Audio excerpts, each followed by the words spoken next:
তোমাদের সকলকে অনেক অনেক স্বাগত, অনেক অনেক ভালোবাসা। তো হচ্ছে মাঘী পূর্ণিমা, বুধবার একটু লক্ষ্মী পুজোটা করবো, তো স্নান টান করে চলে এসেছি। আর কালকে এই যে রাত্রিবেলা মেহেন্দি পড়েছি, তো বাঁ হাতে পড়া হয়ে গেছে, এখনও ডান হাতে পড়িনি, তো আজকে ডান হাতে পড়বো। আর দিদিভাইয়ের আজকে মেহেন্দি অনুষ্ঠান প্লাস আইবুড়ো ভাত, আবার হচ্ছে সবার বাড়ি বাড়ি থুবড়ো খেতে যাব। তো চলো দেখতে থাকো ব্লগটা, আর অবশ্যই তোমাদের ভালো লাগবে। এখন আমি পুজো টুজো করবো, পুজো টুজো করে টোরে নিয়ে তারপরে দিদিভাইদের বাড়িতে যাব, মানে মাসিমণিদের বাড়িতে যাব। তো চলো তোমরা অবশ্যই কিন্তু ভিডিওটা দেখবে, তোমাদের খুবই ভালো লাগবে। আর রাতের বেলা তো ফুল ধামাকা আছে, মেহেন্দি অনুষ্ঠান প্লাস সঙ্গীত অনুষ্ঠান। এখনো পর্যন্ত আমার ননদ আসেনি, ওরাও আসবে। দিদিভাই পুজো টুজো দিয়ে নিয়ে তারপরে আসবে।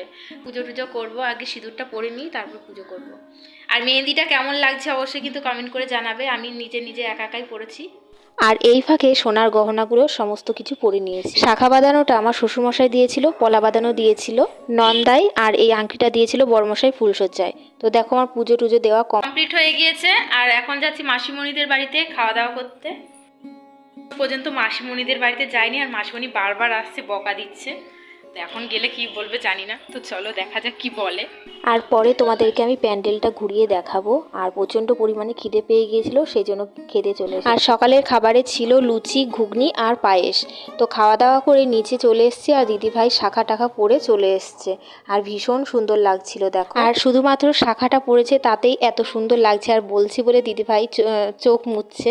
তো ভীষণ সুন্দর লাগছিল। আর এখনই দিদিভাই শাড়িটা পরবে, তারপর আমরা সবাই মিলে স্নানটা করাবো। তো এখন আমি বাড়িতে যাব, পরে আবার আসবো।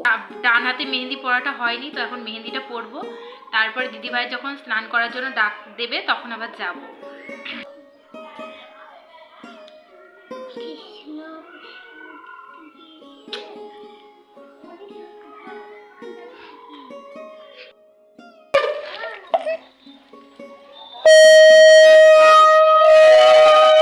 তারপর আমি মেহেন্দিটা পরে নিয়ে দিদিভাইদের বাড়িতে চলে এসেছি। আর এখানে ওকে স্নান করানোর জন্য সমস্ত কিছু গুছিয়ে গাছিয়ে নেওয়া হচ্ছে।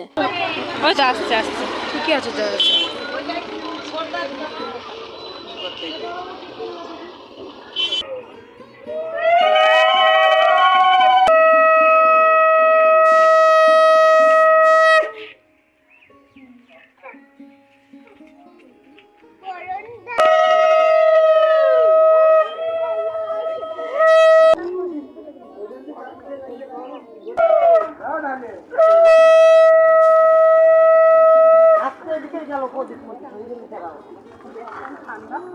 যেহেতু শীতকাল, তাই জলটা প্রচণ্ড পরিমাণে ঠান্ডা ছিল, আর দিদিভাইয়ের শীত লেগে গিয়েছিল। স্নানটা করিয়ে দিয়েই বাড়িতে চলে গিয়েছিলাম। আবার দিদিভাই আসলো, তাই আমি আবারও দিদিভাইকে নিয়ে চলে আসলাম। দিদিভাই আইবুড়ো ভাত খাওয়ার জন্য পুরোপুরি রেডি হয়ে গিয়েছে। আর দেখো আইবুড়ো ভাতের থালিটা কত সুন্দরভাবে সাজিয়েছে।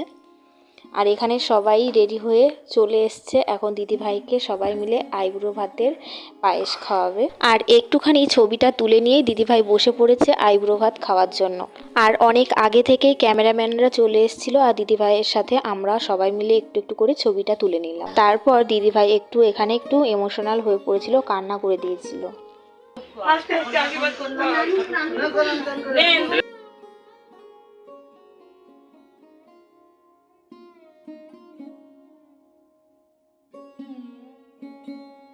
সবার আশীর্বাদ করা হয়ে গিয়েছে। আর এখন মেসো ওকে ধান দুবলো দিয়ে আশীর্বাদ করে নিয়ে এখন মাসি আর মেসো সাথে ফটো তোলা হচ্ছে।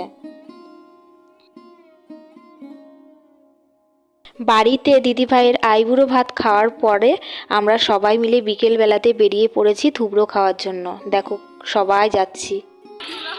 তো এখন আমরা যাচ্ছি থুবড়ো খেতে। তো চলো সবটা তোমাদের সাথে শেয়ার করব। তো এই যে দিদিভাই, কেমন লাগছে অবশ্যই কিন্তু কমেন্ট করে জানাবে। এইবার আমি তোমাদেরকে বলি থুবড়োটা কি। ওই যে দুপুর বেলাতে দিদিভাই আইবুড়ো ভাতটা খেলো, ওটাই দিদিভাইয়ের লাস্ট খাওয়া। আর পাড়ায় পাড়ায় যারা বাড়িতে গিয়ে বলে আসবে, তাদের বাড়িতে গিয়ে কেউ মিষ্টি খাওয়াবে, নাই সিঙ্গারা খাওয়াবে, এসবই খাওয়াবে। একেই বলা হয় থুবড়ো। আর সব পাড়ায় পাড়ায় ঘুরে ঘুরে খাওয়া দাওয়া সব হয়ে গিয়েছে। আর লাস্ট এই মাসিমণিদের বাড়িতে খাওয়া হবে।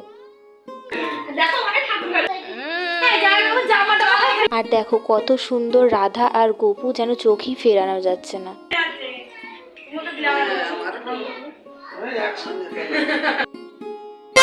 জিও জিও